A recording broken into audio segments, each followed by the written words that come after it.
दोस्तों सबको सादर नमन करता हूं, सादर वंदन करता हूं, सादर अभिनंदन करता हूं। सभी दोस्तों को राम राम, जय सिया राम। अच्छा दोस्तों, ये बताइए कि क्या ये जो भारतीय रेलवे है या भारतीय ट्रेन है, क्या इसमें सिर्फ पब्लिक ही दोषी होती है भगदड़ मचने में प्लेटफार्म पर, या इसमें सरकार का भी कोई रोल है? अभी पिछले 2, 3, 4 तारीख को मैं बनारस से लखनऊ गया था और उधर से आते समय 7 तारीख को गुरु जी के यहाँ सत्संग था 2, 3, 4 को, और उधर से आते समय 7 तारीख को काशी विश्वनाथ एक्सप्रेस से एसी में मेरा टिकट था, तो मेरी पत्नी भी मेरे साथ थी।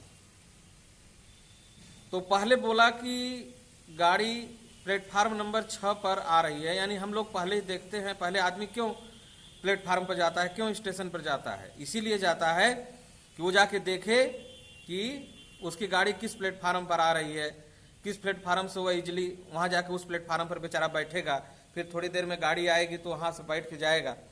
यानी कि आदमी 1 घंटा 1.5 घंटा पहले अपने घरों से निकलता है, किस लिए? कि वो जाए और जाकर प्लेटफार्म पर आराम से बैठकर गाड़ी का इंतजार करे, ताकि उसका जो बोगी नंबर है B2, A2, S2, S4, S3, जो भी उसका बोगी नंबर है, उसमें इजिली सीट खोजने में भी समस्या आती है, उस बोगी में जाने में भी समस्या आती है। गाड़ी का स्टॉपेज 5 मिनट 10 मिनट होता है, उसमें बीच में दौड़ भाग होती रहती है।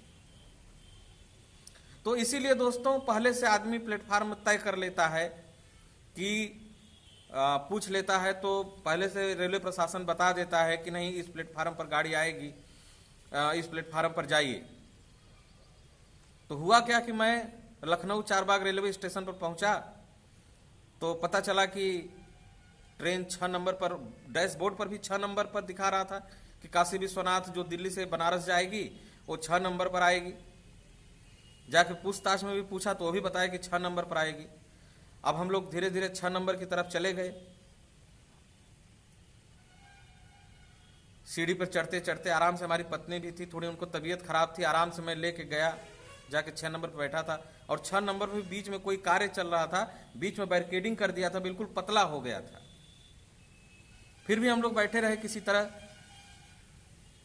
उसमें कोई बहुत कंजेस्टेड जगह था, फिर भी हम लोग बैठे रहे।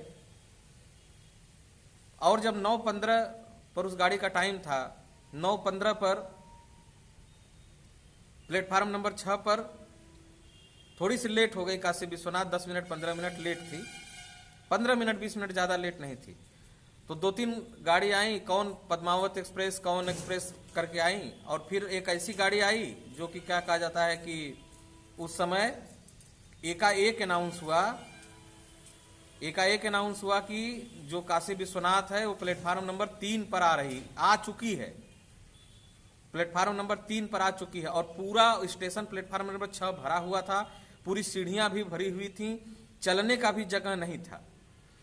जब यह अनाउंस हुआ कि प्लेटफार्म नंबर 3 पर काशी विश्वनाथ एक्सप्रेस आ रही है, तो सभी लोग एकाएक दौड़ के, एकाएक भाग के प्लेटफार्म नंबर 6 से 3 की ओर जाने लगे।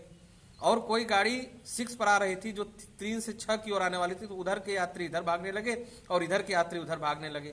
अब भागने में एक दूसरे के ऊपर देह सट रहा था, इतना अधिक कंजस्टेड हुआ। मेरी पत्नी की तबीयत खराब थी, मैं किसी तरह लेके उनको प्लेटफार्म नंबर 3 पर पहुंचा। गाड़ी आ चुकी थी, दौड़ धूप के गाड़ी में बैठा गया। मान लीजिए कि पूरे शरीर की छलनी हो गई, पूरा भाग दौड़ मचाते दौड़ते हालत खराब हो गई। तो क्या इसमें सिर्फ पब्लिक का ही दोष है? लोग कहते हैं पब्लिक भीड़ मचा देती है, पब्लिक यहाँ पर खड़ी हो जाती है, पब्लिक वहां पर सो जाती है, वहां पर खड़ी हो जाती है। अरे पब्लिक करे क्या? जब तुम्हारी व्यवस्था ही खराब रहेगी तो पब्लिक करेगी क्या? पब्लिक को जब पता था कि 6 नंबर पर वहां तुम कंजस्टेड किए हो, वहां बैठने का जगह नहीं है, तो पब्लिक सीढ़ी पर बैठी है, और इसके बाद डायरेक्ट अनाउंस कर रहे हो कि गाड़ी नंबर 3 प्लेटफार्म नंबर 3 पर आ रही है, आ चुकी है। यात्रीगण कृपया ध्यान दे, गाड़ी नंबर प्लेटफार्म नंबर 3 पर गाड़ी आ चुकी है, अपने अपने सीट, रेस्पेक्टेड सीट पर बैठे। अरे रेस्पेक्टेड सीट पर कहां से बैठेंगे, वो प्लेटफार्म नंबर 6 पर खड़े हैं। अब वहां से भागते भागते 5 मिनट 10 मिनट 15 मिनट लगेगा, तब तो तुम्हारी गाड़ी छूट जाएगी, और इसके बाद अगर तेजी से भागे तो उनको चोटिल हो जाएंगे। तो क्या है, ये रेलवे प्रशासन क्या करता है? उनको नहीं पता रहता है क्या पब्लिक को हलवा समझ के रखे हैं कि कहीं भी उठाकर कहीं भी किसी समय कहीं भी घोषित कर दें? अब तो प्लेटफॉर्म पर जाने में भी डर लगता है कि कब कौन सा अनाउंस कर दे, कब कौन सा अनाउंस कर दे, कोई फिक्स नहीं रहेगा। इतना अधिक दिल की धड़कन रहती है कि कहीं पर बैठा भी है तो कोई जरूरी नहीं कि कहां पर फेंक देगा गाड़ी को उठा को। वाह, इसमें जरा भी सोचने वाली बात नहीं है कि सिर्फ लोग पब्लिक को दोष देते हैं कि पब्लिक वहां पर बैठ गई तो वहां पर भगदड़ मच गया, पब्लिक वहां पर बैठ गई तो वहां पर भगदड़ मच गया। लेकिन क्या इसमें प्रशासन का दोष नहीं है? अपनी राय कमेंट में जरूर दीजिएगा कि अगर आपके साथ भी ऐसी घटना हुई है तो बताइएगा कमेंट में, अपनी राय जरूर दीजिएगा कमेंट में इसको, क्योंकि यह कितना ही सुधर जाएगा। आज बुलेट ट्रेन निकल रही है, न जाने क्या क्या सुपरफास्ट ट्रेन निकल रही है, न जाने कहां कहां लोग दौड़ दौड़ के जा रहे हैं, बुलेट ट्रेन पकड़ रहे हैं, और इतना जो है सरकार दावा करती जा रही है कि जो है ये ट्रेन पकड़ लो, ये बुलेट ट्रेन बन गया, ये ट्रेन बन गया, वो ट्रेन बन गया, वंदे भारत, अरे सब कुछ बन गया, ठीक है, लेकिन क्या जो बेसिक चीज है वो सुधार पाए हो? क्या जो बेसिक चीज है उसको सुधार पाए हो? एक छोटा सा जो पहले से चला रहा है, अरे यार उसको सिर्फ सुधार लो।